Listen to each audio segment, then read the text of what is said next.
Today we'll make this sci-fi scene in under 2 minutes.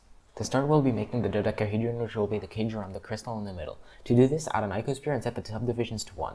In edit mode, you want to select everything and bevel it until the edges roughly line up. Now press F3 and merge by distance. In the modifier tab, add a wireframe and a subsurf. Under the wireframe, enable crease edges and slowly decrease it until you get something nice. The inside of the crystal is just a subdivided cube as everything is done with materials. For the triangle, a circle with 3 vertices works nicely. As in edit mode, you can just extrude, right click and scale a bit. Then extrude again to get thickness. The floor is just a scaled plane with a subsurf and extruded edge and some support loops. Lastly, add a cube that fills the scene and add a particle system to it.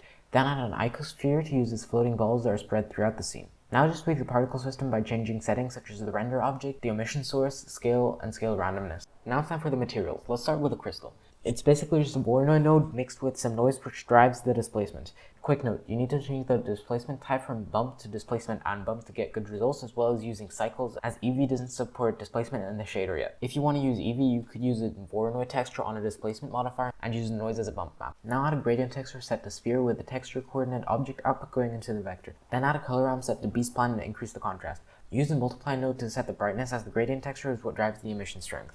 Add a color ramp that is also driven by the gradient. This is where you choose your colors. Plug your output into the principled BSDF. Set the transmission to 1 and decrease the roughness.